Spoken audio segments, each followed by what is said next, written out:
Alright, so for the most part the fence is up. And when you're building these sorts of things, it can be quite costly. If you were to look at that one up there, it's probably a good $1,000 of wood, cement. This one's about almost 3 times the size of it, so obviously that would be quite a bill to pay for that.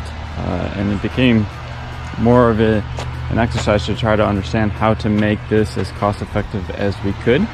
Obviously T-posts are the easiest, straightforward way, as well as the chicken wire. And we have to do this simply because the critters will take over. We have a good amount of wildlife in the area, so they will eat if we don't have a fence. And if you do the chicken wire like this, dig it into the ground, that's fine. But if you don't have a board here, it'll be kind of wobbly over time, and then it won't really look like a nice fence anymore. But the difficulty was still having good solid corners. That's key to have all of this. If you were to have T-posts in the corner, it wouldn't stay as snug as it wants to be. And you can have T-posts as corners, and there's little things you can buy off Amazon that allows for this to be a T-post, and then there's a little 90-degree or a 45-degree angle bracket that you can put. But knowing that this ground was going to be uneven, and it was actually more costly than doing something like this, so we did cement in the corners, kept it as is. But it took me a while to figure out how to do the other parts with the knowing that we were going to go with T-posts. And that's where these things came in. It took me a while to find where those were. We can leave a link to where we got them, and that really kind of solidified how we were going to do this. I mean, it probably still cost $400 or $500 to do this, but those brackets are nice. They go right off the T-post. You screw in your boards, and now you have a nice solid looking fence. It's not as flush, you know, with a line of wood, but if you look at the fence itself, it is quite snug. It actually looks like a nice fence.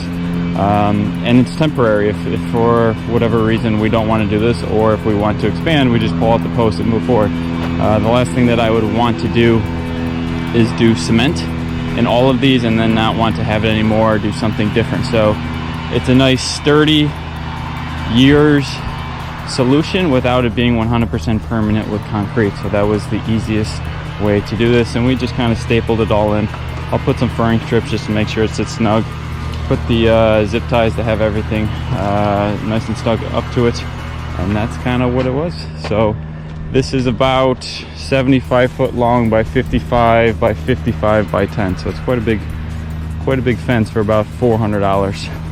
And like I said, that was the most cost-effective solution that we could have for this, and as of right now it works well for us. There is the possibility that deer could jump this, totally understand, but there is also the possibility to string this up to stop them from coming around, or at least jumping in. We haven't had deer problems in a couple years, so we should be all good. So all we have to do now is just simply build a door, and it would be totally enclosed. All right, so today is the day we finish the rest of our fence for our phase 2 garden. So our first step is we dig down our fence. So we're going to dig out a ditch here all the way along, and we dig it down but about 6 to 8 inches, I believe. We'll have to double check with Vince, and that way it deters the critters that like to dig down. And we're trying out, we use these metal pieces that hold our wood into place. So then we'll do the wood, and then we'll get the fence on. So we'll see how that goes.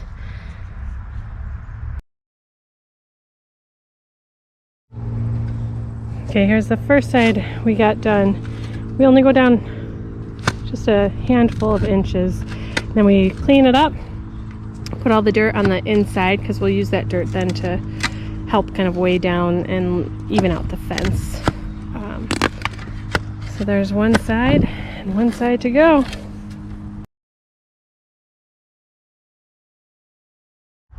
Alright, so this is how the boards will be held. You can buy these online. I'll put a link below. Just goes up and over the T-posts, and then goes to whatever length you want it, and then you tie it down. And then you just stick your boards. They go one on one here, and then they just have screw holes, and you just latch them on. And then you're done.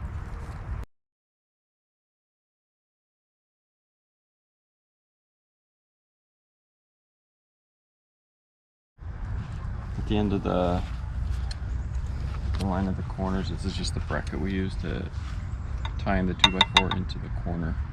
It's just easier. It's just stronger to have it into here and just end at the line there.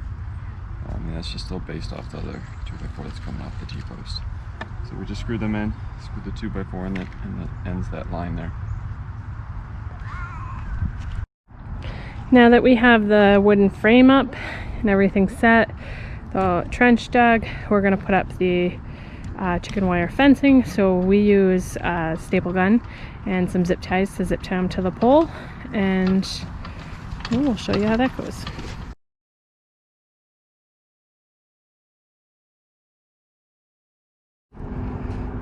Okay, so we just finished up the last part of the fence, and now we'll just mulch on the outside, put a couple fairing strips in, finish the door, and we are good to go.